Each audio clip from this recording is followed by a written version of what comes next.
Tal qual estou, eu venho a ti. Do jeito que nós estamos, nos aproximamos de ti, amado Jesus. Não importa como foi nossa semana, não importa quantas fraquezas tenhamos, não importa quantas falhas nós tenhamos, estamos aqui dizendo que nós precisamos de ti. Senhor, abra o nosso coração, queremos ter uma atitude de nos humilhar na tua presença, para que a tua palavra possa gerar em nós uma mudança em nossa vida, para que a tua palavra possa nos dar vida nessa situação deste mundo com tantas dificuldades. Nós queremos ter fé, queremos crer em ti, reconhecendo que tudo que nós temos provém de ti. Nós nada somos e declaramos que precisamos de ti. Abençoa a vida de cada pessoa que está aqui. Nós realmente queremos dizer que estamos abertos para o teu falar. Muda a nossa vida nesse dia. Obrigado, Senhor. Se você está aqui nesta manhã, é porque você é muito importante para nós. Mas principalmente, você é muito importante para Deus. Tem um fato que muda a nossa história, e esse fato é: Deus é amor. Não é uma questão de Deus ter amor apenas, mas Deus é amor. A essência de Deus é amor. E o fato de estarmos aqui nesta manhã é um resultado do amor de Deus que quer nos alcançar. Eu creio que Deus tenha deixado exemplos em nosso relacionamento humano para mostrar um pouquinho do coração dele. O amor de uma mãe, por exemplo, é um amor forte? É um amor quase incondicional, não é verdade? Eu digo quase porque só Deus tem um amor incondicional. Mas o amor de uma mãe normal, que ama os filhos, é que ela vai até o final para cuidar dos seus filhos. E Deus foi até o final para alcançar cada um de nós. Estamos vivendo tempos difíceis. Tem alguém aqui que pode dizer que está tudo tranquilo, que está tudo fácil, que não tem nenhum problema? Estamos vivendo tempos difíceis, tempos de provações, tempos de tribulações. Em nossa vida pessoal, quantos de nós não passamos por problemas de saúde, de doença? Não apenas doenças físicas, dengue, gripe, mas doenças psicológicas, depressão, ataque de pânico, aquela ansiedade que nos corrói por dentro e nos deixa desesperados. Passamos também por problemas em nossa família. Perdemos pessoas queridas, pessoas amadas, ou temos medo de perder os nossos entes queridos. Às vezes podemos também ter relacionamentos familiares que estão rompidos por mágoas, por ofensas. Por mais que a gente queira resolver a situação, a gente não consegue resolver. Estamos vivendo tempos difíceis. Na nossa vida financeira, eu tenho certeza de que todos nós passamos por inquietações. A ansiedade de colocar o pão na mesa, às vezes vem uma situação de desemprego, de incerteza. Como é que eu vou pagar as contas amanhã? Ou às vezes, eu até sei como pagar a conta amanhã, mas mês que vem já não consigo pagar as contas. Ou no trabalho, situações profissionais que nos levam a situações extremas por causa de conflitos, por causa de incidentes que nos deixam perturbados. Às vezes a gente acorda no meio da noite pensando nas coisas do trabalho porque a gente não sabe como resolver. O nosso coração é um espaço turbulento. A condição humana já traz em si o sofrimento. E quanto mais velho nós ficamos, parece que mais nós sofremos, não é verdade? Mas sabem de uma coisa, o sofrimento nos traz algo precioso, que é maturidade. Eu vejo meus filhos pequenos sofreram um pouco, mas também não têm maturidade. É o sofrimento que nos leva a situações de nos humilhar, de reconhecer a nossa fragilidade, a nossa fraqueza, e reconhecer que nós não conseguimos nos virar sozinhos. E tem outro fato que precisa mudar a nossa vida, é que nós precisamos de Deus. Nós precisamos de Jesus, que é Deus que se tornou carne para nos salvar e para nos dar uma vida de propósito, para nos dar significado para a nossa vida. Seria muito triste, queridos convidados, queridos irmãos, se a nossa vida fosse limitada apenas à esfera física. Nasce, cresce, come, dorme, trabalha, fica doente e morre.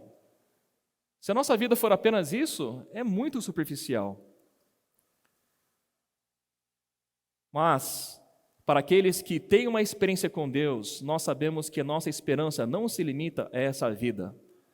Nós cremos na eternidade.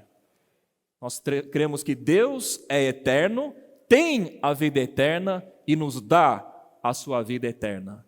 E toda a nossa jornada aqui na terra é uma oportunidade para experimentar quem Deus é. Não apenas o que Deus dá para nós, mas principalmente quem Deus é. Ao olhar para a conjuntura dos atuais tempos, não apenas para a nossa vida pessoal, nós vemos também que as coisas estão ficando cada vez mais complicadas. A Bíblia mostra que no final dos tempos haverão muitos problemas e muitas dificuldades. Mateus 24, versículo 3, nos mostra o princípio das dores. No Monte das Oliveiras achava-se Jesus assentado quando se aproximaram dele os discípulos, em particular, e lhe pediram: diz-nos quando sucederão estas coisas, e que sinal haverá da tua vinda e da consumação do século. A Bíblia nos diz que Jesus veio pela primeira vez, mas a Bíblia também diz que Jesus irá voltar, é a segunda vinda de Cristo. E todos os cristãos sérios que amam a Deus e creem na palavra de Deus estão aguardando e apressando a volta de Cristo. Mas antes que Cristo volte para buscar a sua igreja, vão acontecer várias coisas. E ele lhes respondeu: vede que ninguém vos engane, porque virão muitos em meu nome, dizendo: eu sou o Cristo, e enganarão a muitos. Olha para o versículo 6 e vê se tem aderência à nossa realidade hoje, quando nós olhamos para o mundo lá fora, de maneira bastante abrangente. E certamente ouvireis falar de guerras e rumores de guerras. Vede, não vos assusteis, porque é necessário assim acontecer, mas ainda não é o fim. Porquanto se levantará nação contra nação, reino contra reino, e haverá fomes e terremotos em vários lugares. Versículo 12. E por se multiplicar a iniquidade, o amor se esfriará de quase todos. Eu não sei qual é o sentimento que vocês têm ao ler esses versículos, mas a percepção que eu tenho é que isso está acontecendo hoje e está piorando cada vez mais. Situações que não têm solução, e aí um país entra em guerra contra o país e não tem ninguém que resolve. As calamidades naturais, aqui representado pela fome, pelos terremotos, as tempestades. Isso nos leva a reconhecer a nossa fragilidade, a nossa vulnerabilidade e a considerar de verdade que nós precisamos de Deus. Eu não quero ser encontrado numa situação de estar distraído enquanto essas coisas acontecem, porque as profecias vão se cumprir. A nossa palavra tem uma forte probabilidade de não ser cumprida. Mas saibam de uma coisa, a palavra de Deus sempre se cumpre.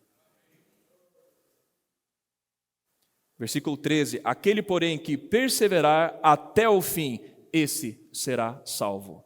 Aquele que perseverar. É fácil? Não. Dá vontade de desistir? Dá. Ficamos desanimados? Às vezes, ficamos.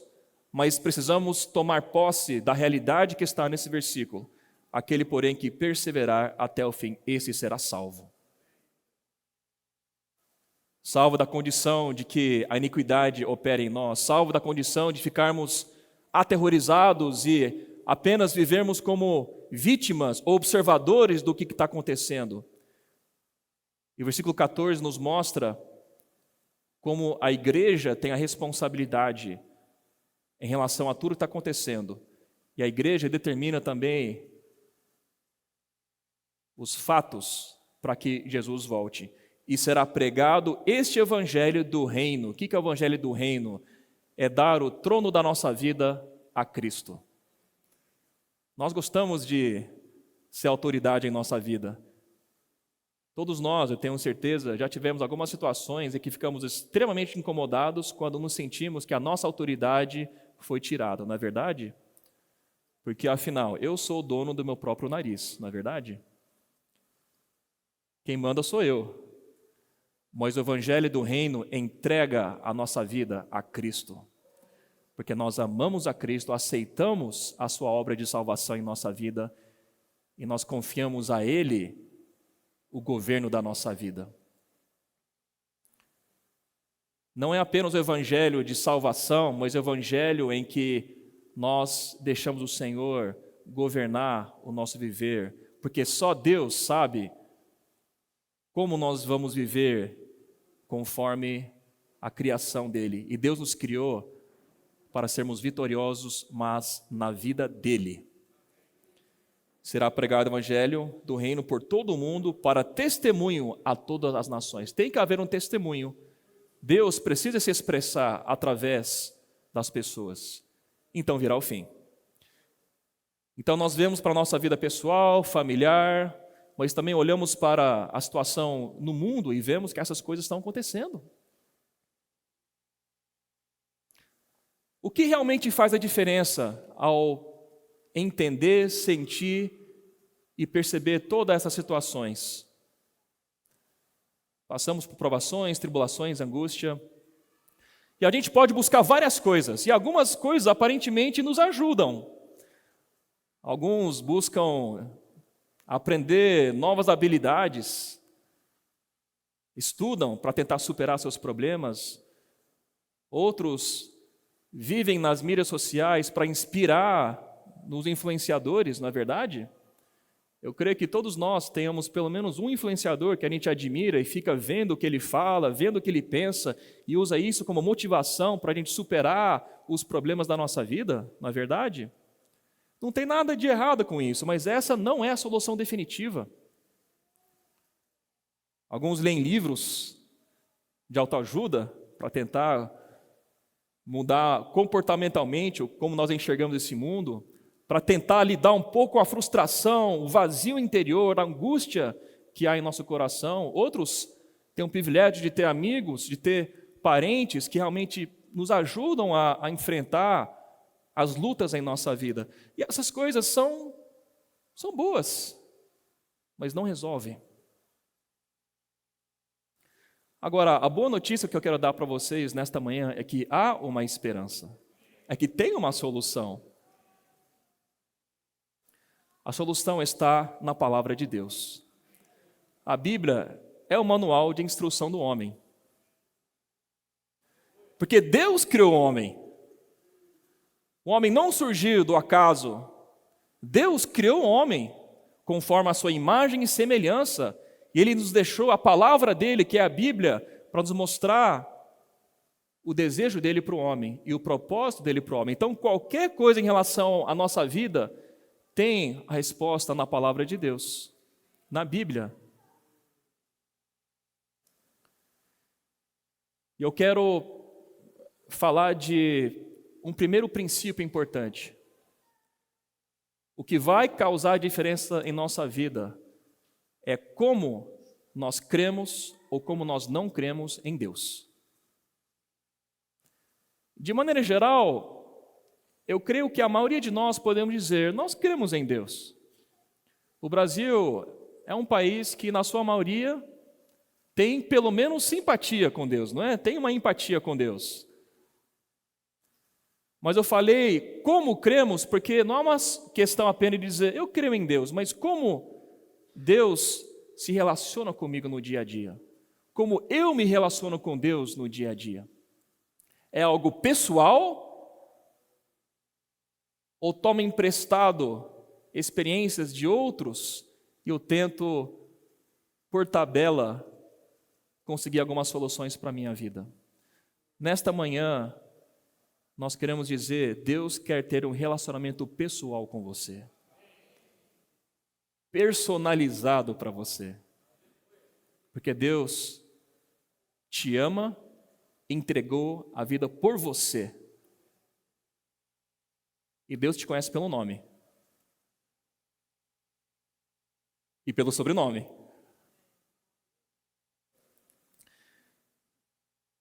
Hebreus capítulo 11 nos traz um versículo muito básico, mas se praticado, gera uma diferença brutal em nossa vida. Eu queria convidar todos a lermos juntos esse versículo, Hebreus 11, 6. Capítulo 11, versículo 6. Mas vamos ler em voz alta, acreditando naquilo que nós lemos. Vocês aceitam esse desafio? Então vamos lá. De fato, sem fé é impossível agradar a Deus, porquanto é necessário que aquele que se aproxima de Deus creia que Ele existe e que se torna galardoador dos que o buscam. Olha só, sem fé é impossível agradar a Deus. Fé é crer. Fé é ouvir a palavra de Deus e ter uma reação à palavra de Deus. Porque muitos podem até ouvir ou ler a palavra de Deus, mas não tem nenhuma reação. Não creem, não recebem o que Deus está falando com ela. E, infelizmente, na média, essa é a realidade da maioria das pessoas. Tem a consciência que tem um Deus, mas não creem a ponto de que a vida muda. Aqui fala, primeiro, crê que Ele existe. Mas também fala sobre nos aproximar. E hoje, Deus quer se aproximar de você. E nós precisamos ter um coração aberto, dizendo, Deus, eu quero me aproximar de você. E outra, olha só o benefício maravilhoso que nós demos. E Ele recompensa, Ele galardoa aqueles que o buscam. Nós ganhamos algo. Ganhamos a própria pessoa de Deus como sentido da nossa vida. E isso faz toda a diferença. Isso faz toda a diferença. Mateus 4,4 fala, não só de pão viverá o homem. Todos nós buscamos o pão e precisamos comer, isso faz parte, mas a vida espiritual tem a ver com a palavra de Deus que alimenta o nosso espírito. Só a palavra de Deus tem valor eterno. O pão que você comeu ontem já foi embora. Para aqueles que gostam de churrasco, e ontem eu participei de um churrasco top, a carne que eu comi ontem já foi. O pão físico perece, ele termina, mas o pão espiritual tem valor eterno. Não só de pão viverá o homem, mas de toda a palavra que procede da boca de Deus. E Deus fala conosco, e Deus quer continuar falando conosco. E a Bíblia é a fonte da palavra de Deus. E quando nós temos relacionamento vivo com o Senhor, Ele fala a nós por meio da Bíblia, e Ele fala diretamente ao nosso espírito. E 2 Timóteo 3,16 fala que toda escritura é inspirada por Deus, ou seja, a Bíblia é inspirada por Deus. É questão de crer que a Bíblia é inspirada por Deus e útil para o ensino. Quer aprender de verdade como superar as dificuldades? A resposta está na Bíblia. Para repreensão, para correção, às vezes precisamos de uma correção, mas é a palavra de Deus que nos traz correção. E para a educação na justiça. Então essa palavra introdutória é para mostrar a importância do nosso coração. Crer que Deus existe, e Ele é galardoador, recompensador daqueles que o buscam, e crer na palavra de Deus. E crer que só na eternidade da vida divina é que nós iremos encontrar o consolo, a libertação e a salvação para a nossa vida nos tempos atuais, para superarmos as dificuldades. Eu separei um trecho para nos mostrar a experiência de pelo menos 3 pessoas. Um pai, que é a primeira pessoa, cuja filha estava doente. Uma mulher enferma, havia 12 anos, com um sangramento que não acabava. E uma menina que morreu. Eu quero que vocês reflitam sobre como essa passagem registrada em Marcos 5 tem a ver com a nossa vida. Tudo que está na Bíblia tem uma aplicação prática, não é apenas uma história para nós ouvirmos e falarmos que história bonita. Mas se eu não aplico o que está na palavra de Deus à minha vida, a palavra se torna apenas uma referência teórica. Então eu queria abrir em Marcos capítulo 5.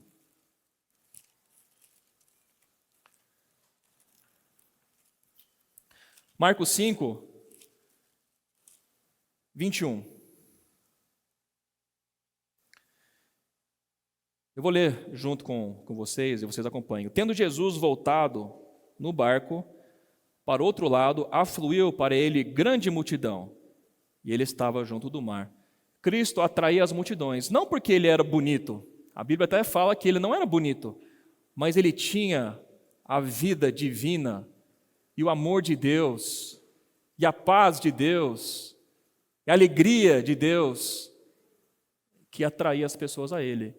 E saibam que nós, quando cremos na pessoa e na obra de Jesus, nós também nos tornamos pessoas que atraem as pessoas. Não porque nós somos bons ou nós somos capazes, mas Deus em nós tem uma expressão, e a vida de Deus atrai as pessoas. Por isso que tinha multidões que seguiam o Senhor.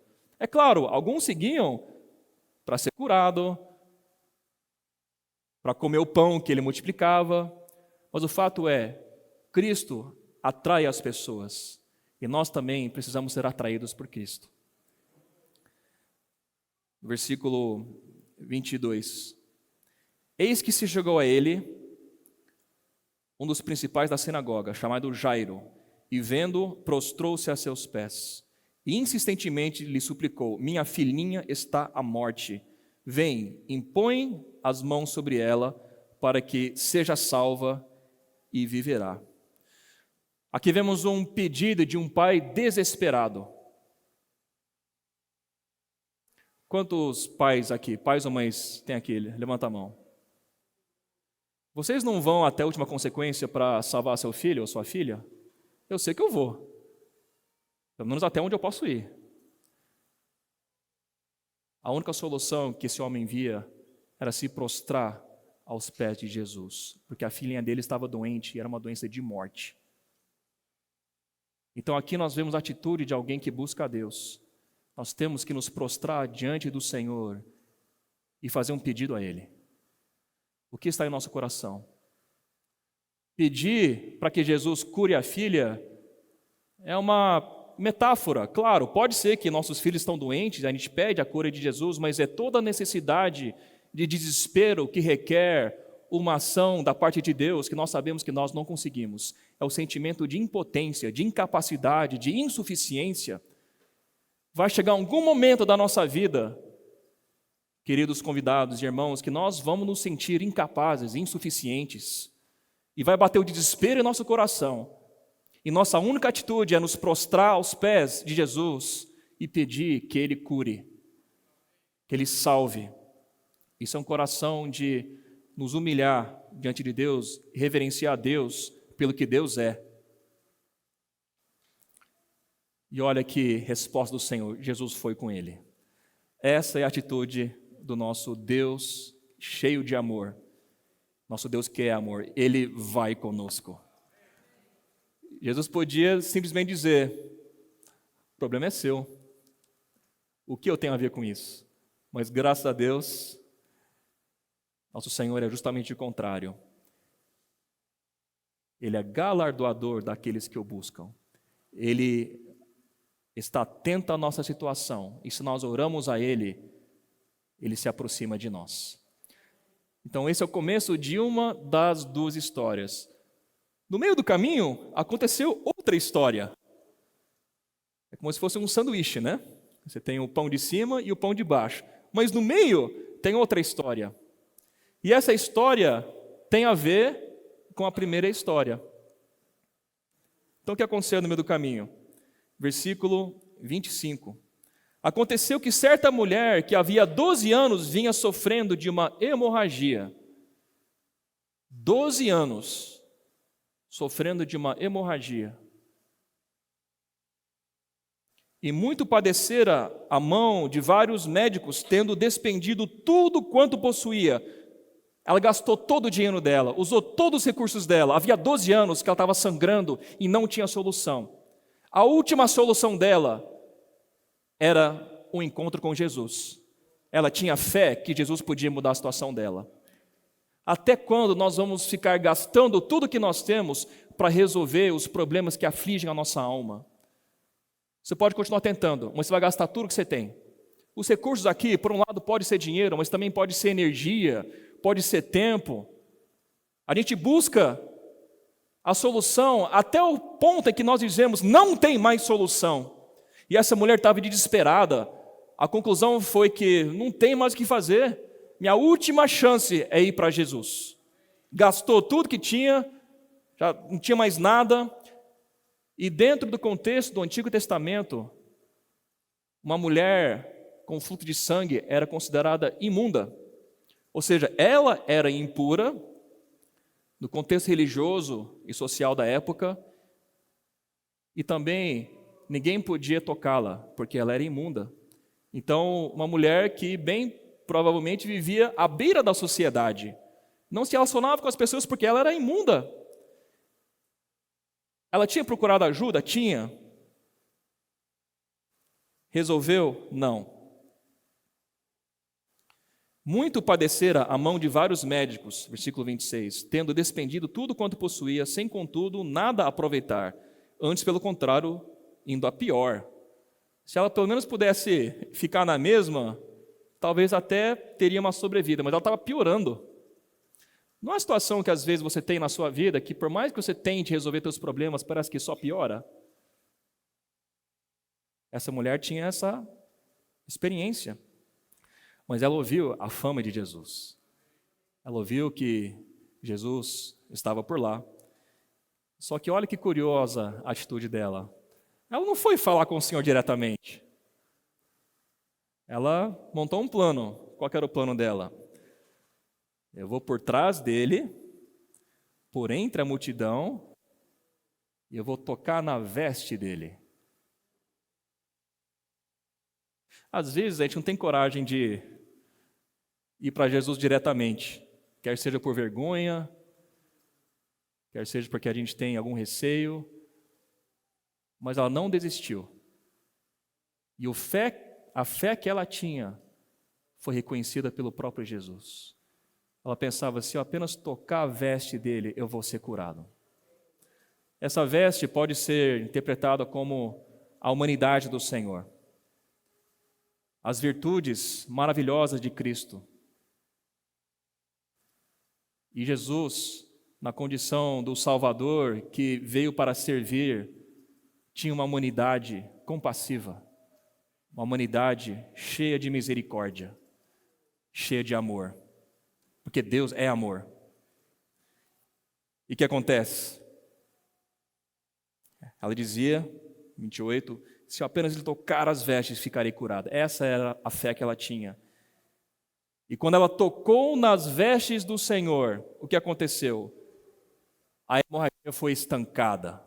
Ela foi curada depois de 12 anos tentando de tudo para resolver a situação dela. Depois de consultar com N especialistas, são os médicos, e ela foi curada do seu flagelo. Ela sentiu no corpo e foi curada do seu flagelo. Jesus, reconhecendo imediatamente que dele saíra poder, virando-se no meio da multidão, perguntou: quem me tocou nas vestes? Você imagina o Senhor no meio da multidão, dezenas e dezenas de pessoas encostando nele ali, sendo empurrado para lá e para cá, mas ele sabia que aquele toque era diferente. Aquele toque veio com fé. Não era apenas um esbarrão que alguém teve com ele. Aquele toque tinha um propósito para buscar a salvação por causa da fé que essa mulher tinha em Jesus. A multidão inteira provavelmente estava ali em contato com o Senhor, mas não foi curada. Só essa mulher foi curada nesse contexto porque ela creu no Senhor. Na nossa vida, se nós queremos salvação e cura, nós precisamos crer no Senhor. Não apenas ver o Senhor de longe, Jesus está por aí, eu estou aqui, mas ter a coragem de às vezes lutar para chegar e pelo menos tocar nas vestes de Jesus. E isso foi suficiente para que ela fosse curada. É uma situação de se humilhar, realmente. Mas ela não tinha mais nada. Até que ponto nós vamos buscar achando que somos alguma coisa? No final, todo homem vai ter que dobrar o joelho e confessar que Jesus Cristo é o Senhor. Isso vai acontecer cedo ou tarde em nossa vida. E ela reconheceu que tinha um Senhor, um Deus, que podia curá-la. Trazendo para a nossa experiência, nós cremos que Deus pode nos curar, mas nós não podemos ser apenas um da multidão, estando ali apenas para receber algum benefício. Nós temos que tocar no Senhor. Versículo 31. Responderam os discípulos: vês que a multidão te aperta e dizes, quem me tocou? Os discípulos até respeitosamente estavam falando: Senhor, está a multidão inteira aqui, está todo mundo aqui te esbarrando, como é que você diz quem me tocou? E o Senhor olhava ao redor para ver quem fizera isso. Então a mulher, ela soube o que aconteceu, porque ela sentiu no corpo dela, atemorizada e tremendo. Uma experiência forte com Jesus, às vezes nos deixa atemorizados e tremendo pelo poder que nós sentimos. Qual foi a última experiência? Isso eu pergunto para os irmãos que já têm alguma experiência com Jesus. Qual foi a última vez que você se sentiu atemorizado e tremendo? Ou será que a experiência com Jesus é uma experiência trivial, banal, transacional? Às vezes nós precisamos ter o sentimento de tremer, porque nós sabemos do poder de Deus que muda a nossa vida. Reconhecemos o poder da vida divina, e isso nos chacoalha nas bases, nós reconhecemos que algo mudou, não porque nós somos capazes, mas porque Deus em nós se manifesta. Essa mulher teve a vida dela mudada por causa do poder que saiu de Jesus, que foi um resultado da fé que ela teve. Ela estava cônscia do que nela se operara, veio e prostrou-se diante dele e declarou-lhe toda a verdade. E ele lhe disse: filha, a tua fé te salvou, vai-te em paz e fica livre do teu mal. Essa é uma palavra maravilhosa. Filha, a tua fé te salvou. Filho, a tua fé te salvou. É a nossa fé em Jesus que nos salva. Não são os nossos recursos, não é nossa inteligência, não são os muitos médicos, mas a fé em Jesus é que nos salva e cura. Vai-te em paz. E é Jesus que nos dá paz, uma paz interior. Pode estar acontecendo tremendos problemas nas nossas circunstâncias, mas a paz de Jesus nos mantém sóbrios, porque é Deus que nos sustenta e não a nossa capacidade humana. Não é nossa disciplina humana que vai nos dar estabilidade, e sim a paz de Deus, que vai além da lógica humana, é que nos dá a verdadeira tranquilidade no espírito e fica livre do teu mal. Fazendo o paralelo com a dimensão espiritual, essa hemorragia, essa doença, é o pecado que hoje atua na humanidade, gerando pecados. O nosso pecado, ou seja, aquilo que ofende a Deus por causa da natureza pecaminosa que nós herdamos pelo fato do homem ter desobedecido a Deus, nos leva a perder vida. O sangue está fluindo para fora, estamos perdendo vida. O sangue representa vida. O sangue, dentro de uma situação normal, oxigena as células, leva nutrientes para as células, tira as toxinas como resultado das atividades celulares. Quem já recebeu transfusão de sangue? Levanta a mão. Quem já doou sangue? Levanta a mão. O sangue é vida. Eu já doei sangue. Não fica fraco depois que doa sangue? Um pouquinho? Eles até falam, ficam alguns minutos aí sentado para que você não desmaie. O sangue é vida. Num outro contexto, uma vez uma enfermeira estava tirando o sangue de mim e enfiou a agulha um pouquinho além daquilo que podia e começou a mexer na agulha, eu quase desmaiei. Um pouquinho por medo também, né? Mas fiquei branco.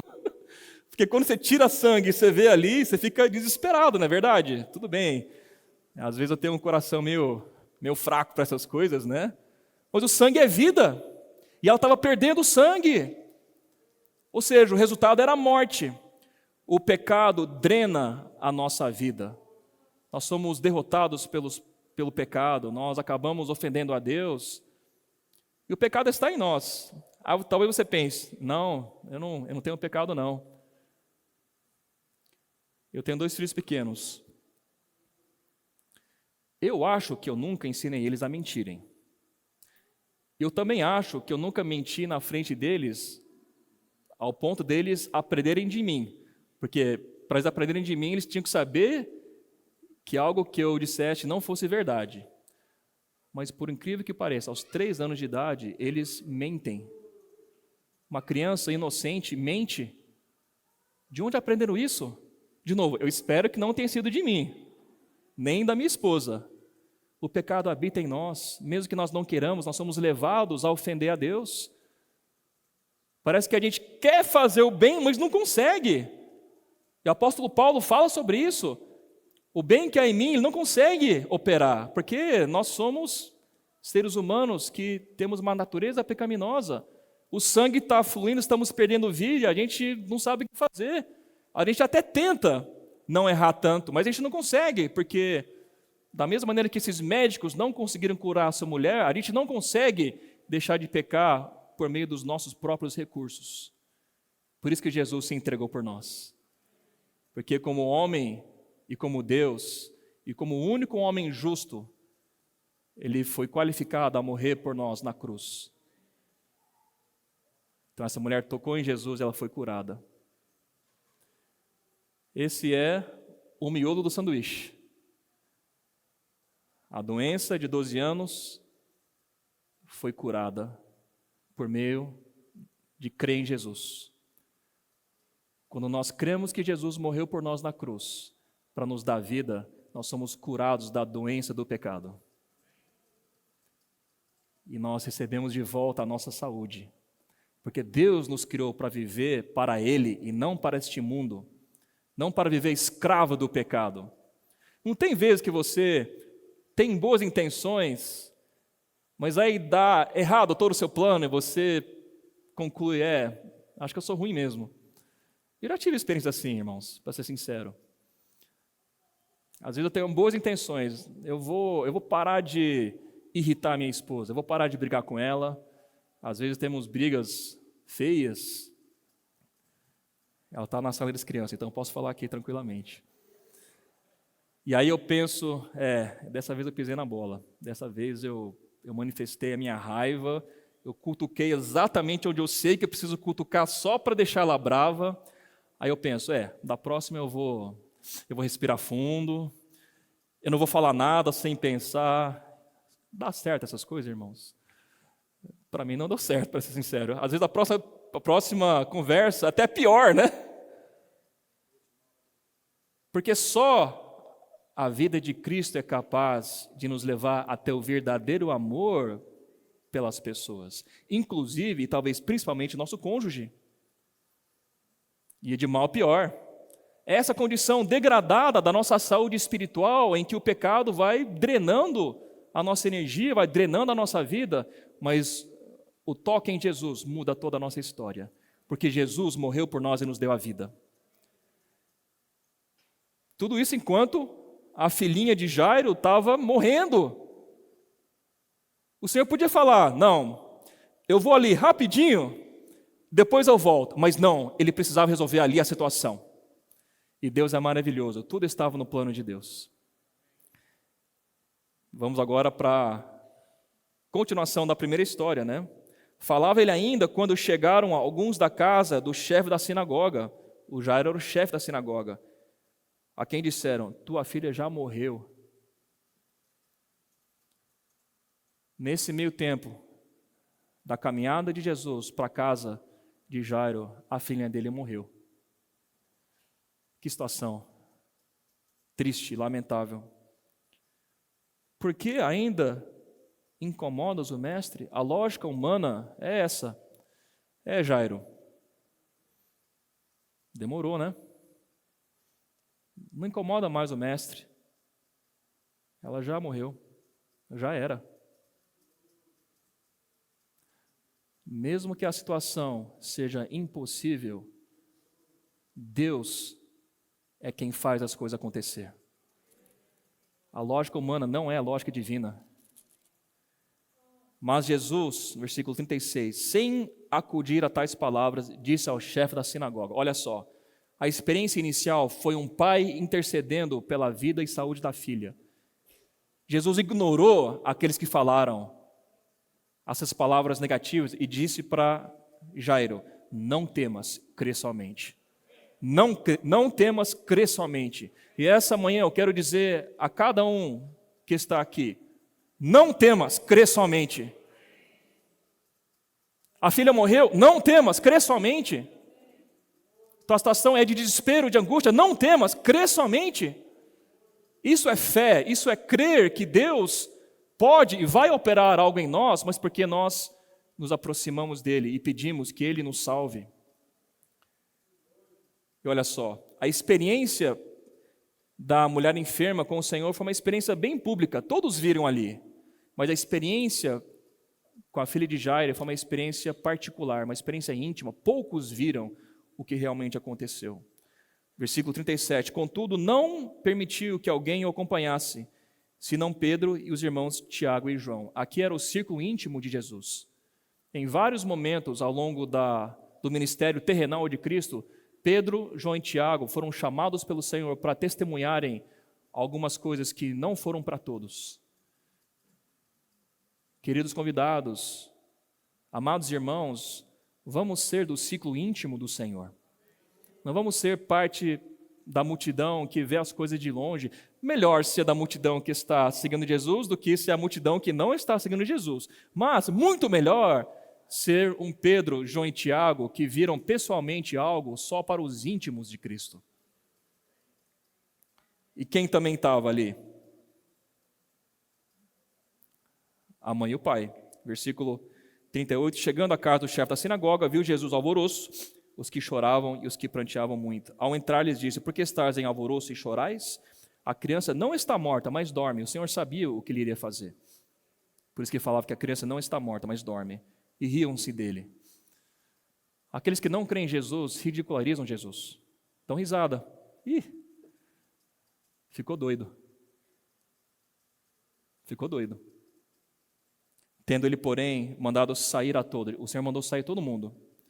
Tomou o pai e a mãe, aqueles que realmente estavam interessados, que criam no Senhor. E os que vieram com ele, que eram os 13 discípulos, e entrou onde ela estava. Tomando-a pela mão, disse, Talitá cumi, que quer dizer, menina, eu te mando, levanta-te.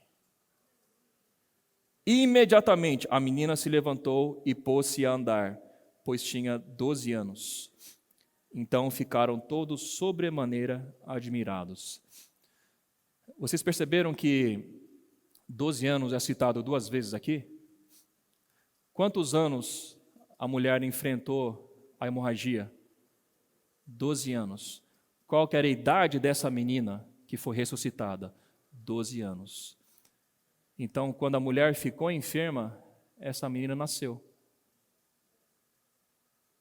E nesse meio período de 12 anos, em que a mulher sofreu demais, mas foi curada, essa menina morreu. Mas depois que Jesus curou essa mulher enferma dessa hemorragia, ele ressuscitou essa menina. Então, são 2 lados da mesma história, da nossa história com Deus. Jesus precisou morrer por nós, para nos salvar dos nossos pecados, essa hemorragia que nos afligiu durante 12 anos, para Jesus poder nos dar a vida eterna e nos ressuscitar da morte espiritual. Essa é a maneira prática de ver essa história. São histórias conectadas. Quando Jesus tratou o problema do pecado, Ele nos deu a vida dele. Porque a vida de Deus é santa, pura e não pode ter parte com o pecado. Mas como Ele mesmo se entregou por nós na cruz e resolveu o problema do pecado, agora nós fomos qualificados a receber a pessoa e a vida de Deus, que é Jesus Cristo. Que como Espírito entra em nossa vida quando nós cremos na obra dele e cremos na pessoa dele. E no caso, a fé dos pais, a fé de Jairo, conduziu a filha dele a ser ressuscitada. Podemos aplicar isso de maneira prática em relação a você, querido convidado. Tem alguém que intercede por você. Tem alguém que ora por você e quer que você receba a vida. Tem um pai de Jairo na sua vida. Perdão. Tem o Jairo, pai da menina, na sua vida. E nós, como meninas que precisam receber a vida de volta, temos pais que nos ajudam a sermos salvos por Jesus. Pelo desespero e amor que inunda o coração desse pai para pagar o preço para que a filha seja salva. O pecado já foi tratado na cruz, já fomos curados da hemorragia, mas agora precisamos ser ressuscitados e precisamos andar. Levanta-te. Foi a ordem de Jesus. Versículo 42 fala sobre ela se levantar e pôs-se a andar. Ou seja, quando Deus nos dá a sua vida, não é para continuar deitado, é para andar. Andar segundo a vontade dEle. Andar para servi-lo, andar para cumprir a missão que Deus deu para nós. E Deus quer nos usar para expressar tudo aquilo que Ele é, para conduzir outros a serem curados. Pois tinha 12 anos, então todos ficaram admirados. Versículo 44 para concluir. Perdão, 43 para concluir. Mas Jesus ordenou-lhes expressamente que ninguém o soubesse. E mandou que dessem de comer a menina. Olha só a preocupação do Senhor. Deveria estar fraca, né? Pediu para comer. O que nos alimenta é a palavra de Deus. Quando recebemos a vida de Deus, quando nascemos de novo, aqui foi um segundo nascimento praticamente, né? Ela morreu e reviveu. Precisa se alimentar. Todo recém-convertido a Jesus precisa se alimentar da palavra de Deus, para ter força para nós andarmos espiritualmente. Fisicamente, todos estão acostumados a comer, né? Almoçar, tomar café da manhã, mas espiritualmente é a palavra que nos alimenta. Eu quero concluir essa reunião dizendo que Jesus te ama. Jesus sabe que você tem uma hemorragia que há 12 anos te aflige. Ele sabe que a vida está vazando. E Ele está pronto para curar a todos nós que tivermos a ousadia e a fé de nos aproximar e tocar em Jesus. Também podemos ser uma menina que morreu aos 12 anos, que não tem mais esperança. A única esperança é que Jesus entre no quarto e nos dê a ordem para nos levantar. E tem irmãos da igreja que estão do lado de Jesus, intercedendo por você, para que você possa ser ressuscitado. Eu gostaria de fazer uma oração com vocês. Aqueles que sentem que precisam de cura e que precisam de vida, eu vou convidar você a ficar de pé. E eu quero orar junto com você. Se coloca no lugar dessa mulher enferma, se aproximando de Jesus. Se coloca no lugar dessa menina que está morta. Abra teu coração. Lembra, sem fé é impossível agradar a Deus. Não apenas as palavras que você vai dizer agora, mas é teu coração aberto, coração contrito, recebendo tudo aquilo que Jesus precisa te dar, recebendo a salvação de Cristo. Então repitam comigo do fundo do seu espírito e digam: ó Senhor Jesus, eu reconheço que o sangue está fluindo. Eu tenho uma hemorragia que há 12 anos está me deixando fraco. Mas eu fiquei sabendo que o Senhor está por perto. E eu quero me aproximar nesta manhã. Eu creio em Ti, Senhor. Eu quero tocar nas Suas vestes. Me cura, Senhor. Me salva, Senhor. Me cura da doença do pecado. Eu preciso do Teu perdão. Eu preciso da Tua salvação. Eu preciso da Tua libertação. Me cura, Senhor. Me salva, Senhor. Tu és o autor da minha fé. Eu também preciso ser ressuscitado. Eu estou morto e eu preciso da Tua vida. Senhor, eu aceito a Tua obra na cruz. Eu creio na Tua redenção. E eu digo: Jesus, me salva. Eu creio em Ti. Eu sou pecador. E o Senhor morreu em meu lugar para me dar a Tua vida. A vida poderosa de Deus. Essa vida indestrutível. Essa vida vitoriosa. Eu tomo posse por meio da fé de toda a Tua palavra. Eu quero Te agradar, Senhor. Eu creio em Ti. Me salva, Senhor, da morte eterna. Me conceda a vida eterna. Eu Te amo, Senhor. Eu Te entrego a minha vida. Muda a minha vida. Eu quero passar agora a andar na Tua presença. Eu quero me levantar e andar. Me cura do mal. Obrigado, Senhor. Obrigado, Senhor. Pode se sentar.